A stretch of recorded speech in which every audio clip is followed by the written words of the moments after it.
element. Role models deal with actions. And Harriet Tubman, for example, was an extraordinary role model because she fought her way out of enslavement. And so she followed and lived what Patrick Henry supposedly said. She believed in give me liberty or give me death. Patrick Henry did not believe in it. He was talking about it. Harriet Tubman, if she did nothing else but fight her way out of enslavement like hundreds of thousands of other people, she stands as a heroine in anybody's history. But something happened to Harriet. Harriet tapped into a spiritual dimension of who and what we are. And Harriet Tubman not only became a role model, she became a mind model. Something happened in the growth of Harriet. Something happened in her development. Something happened when she developed a mother wit, a toughness which allowed her to believe that she had the power and strength of mind to beat the hound dogs and the slave catchers and go back into enslavement again and again and pull our people out. You have to see Harriet Tubman as a role model and a mind model. You can't just leave her there as a role model. But then, even more than that, something happened to Harriet. She tapped into this African core spiritual values, and she became a spirit model. A spirit model is someone who has a mission. And Harriet stands as an enormous role model and mind model, just going back into enslavement again and again, but she never stopped. She went back again and again and again and again and again and again and again, pulling out hundreds of her people. She stands as a spirit model. Something happened to Harriet. She made her connection with the African Holy Ghost, that she felt she was beyond human power. She was in a God context. You got to have this understanding, African people. They cannot teach you. Beulah Green and Mrs. Greenberg can't teach this in the classroom. You have to teach this in the home. This has to be taught at Rose. This has to be taught in our clubs. The strength of our people. She stands above the Lincolns and the Jeffersons and the Washingtons because of what she did, and she just symbolizes in her person hundreds of thousands of us. She symbolizes my grandfather, my great-grandfather, my grandmother, and my great-grandmother, and yours. That's why we have to teach our truth. We cannot go through this world thinking that we were enslaved peoples with nothing contributing to the human development. We brought forth humanity. We brought forth culture and civilization. We brought forth that even in the worst of times, you have the ability to reconstitute yourself into a godliness like Harriet Tubman and restructure a socialization for yourself. So we've got to teach it in the context of families. You can't have a celebration of Martin Luther King like you just had and leave him on the steps of the Washington Lincoln Memorial talking about a dream. He grew beyond the steps of the Lincoln Memorial. And when you see him, you have to see him in a family context. When you see Martin, you got to see Martin Jr., you got to see Martin Sr., who was a minister. When you see Martin Sr., you have to see him next to him is his wife, Martin's mother. When you see Martin's mother, you got to see Martin's mother's father, who was a minister. When you see Martin Luther King, you have to see 3 generations of Africans struggling for African spiritual development. You cannot see him standing on the steps of the Lincoln Memorial. You have to see him in his family context. And then you have to see him in the tradition of Malcolm X. You have to see him in the tradition of Marcus Garvey. You have to see him in the tradition of Harriet Tubman. You can't just make him a national hero in America so he's white-eyed, so he's acceptable to black folks. While he was here, he was the Malcolm X of his time. He was the Len Jeffries of his time. He was the person that J. Edgar Hoover said was the worst criminal in America. Not the communists, not the mafia, but Martin Luther King was considered by the leading law enforcement officer in America as the worst criminal in America. Why? Because he knew what this truth was, and he was acting on it, and he was moving our people to it. That's what we got to teach in our classes.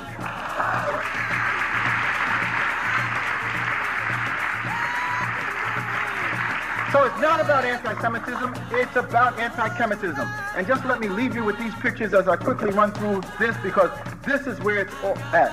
And this is why they've been coming at us. And this is why they've been trying to isolate us. But this is why they're losing. This is the image of the pharaoh Zoser. It was Zoser, his queen, and his partner Imhotep, who built the step pyramid of Saqqara. And around that step pyramid was an institution of the Great Lodge and an educational center, a spiritual center. This is one of the only images of the pharaoh Zoser, with his full lips and his fleshy nose. If only Michael Jackson had this image as he was growing up and being prostituted on the altar of exploitation, we might have had a different Michael Jackson. But this is the beginning of the old kingdom, which unifies itself with Africans coming up from the south, a family of African warriors and priest kings unifying the Nile Valley in the first dynasties, 3100 BC. And among those first dynasty kings were the great family of the Khufu, Khafra, and Menkaure. We need to get our rap artists to put this into some tunes. Khufu, Khafra, and Menkaure. And what they did. So when our youngsters go into the school system, they'll already have had this in their home. So when the teacher pulls out Dick, Jane, and Spot, they'll say, no, no, no, no, no. We want Khufu, Khafra, Menkaure. We want Harriet Tubman. We want Sojourner Truth. Leave that mess alone. You will have already taught them in their schools.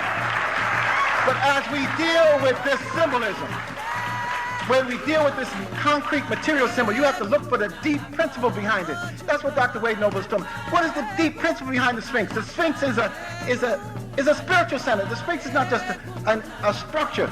The Sphinx is a transformative principle. The animal level at the base, the human head, and then in that human head is the divine consciousness of God. There are 3 levels of transformation in the Sphinx. So when you see this, look for the deep African principles at the bottom of these institutions that the people left for eternity. But then when the old kingdom had reached its fulfillment and began to decline, and there was a period of disunion, up from the south again comes African priest, king, warriors. And they unified the Nile Valley again, unified Kemet once again.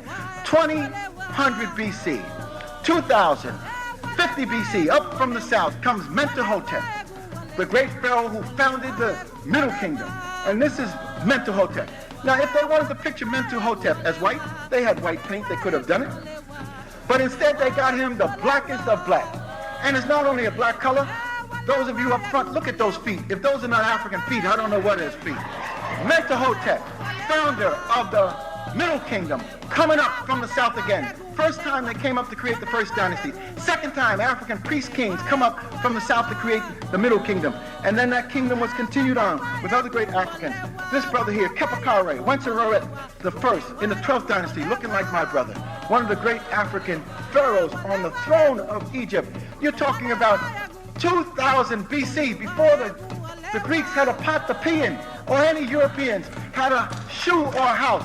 This is what the Africans looked like. But my favorite in that Middle Dynasty is someone called Amenemhotep III. Look at this brother, 12th Dynasty, Middle Kingdom.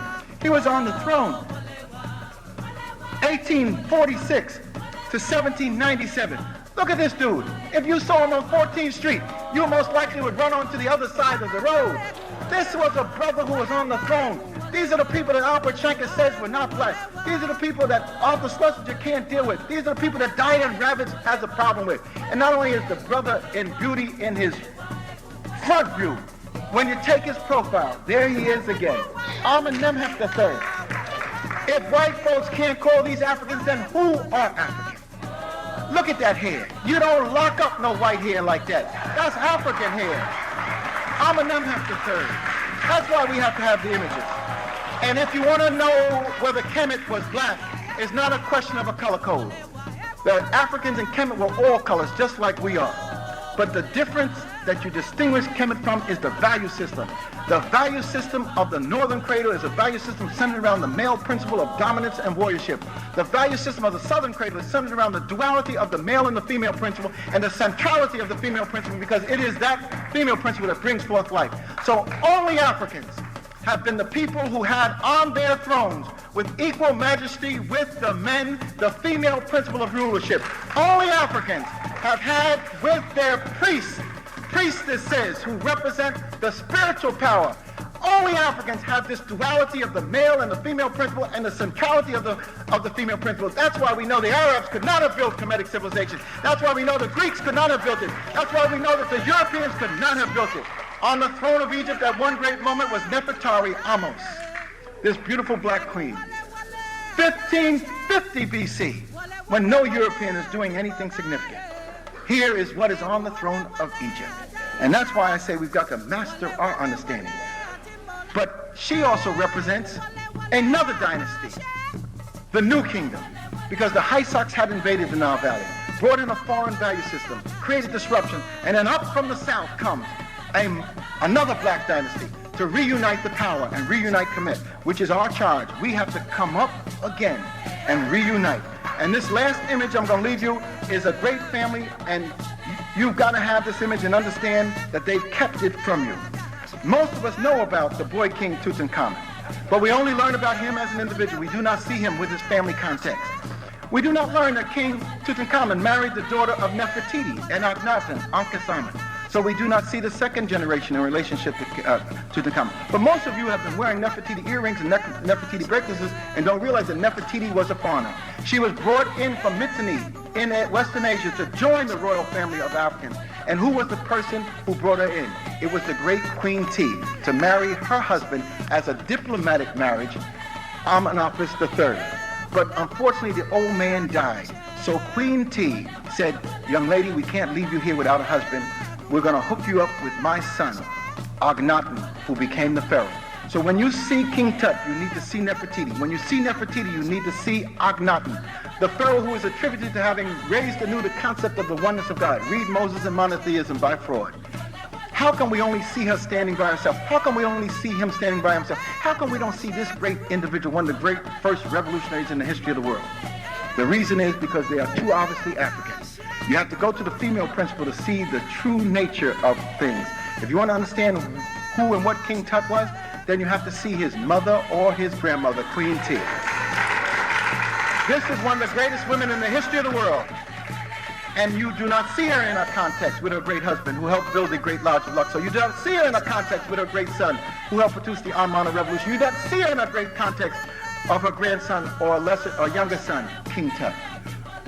You do not see her next to her daughter-in-law, Nefertiti. Because if you did, you'd be able to put together the keys of Kemetic greatness centered around the female principle. That's why we got work to do, brothers and sisters, but we can do it because Frederick Douglass left us with these words: if there is no struggle, there is no progress.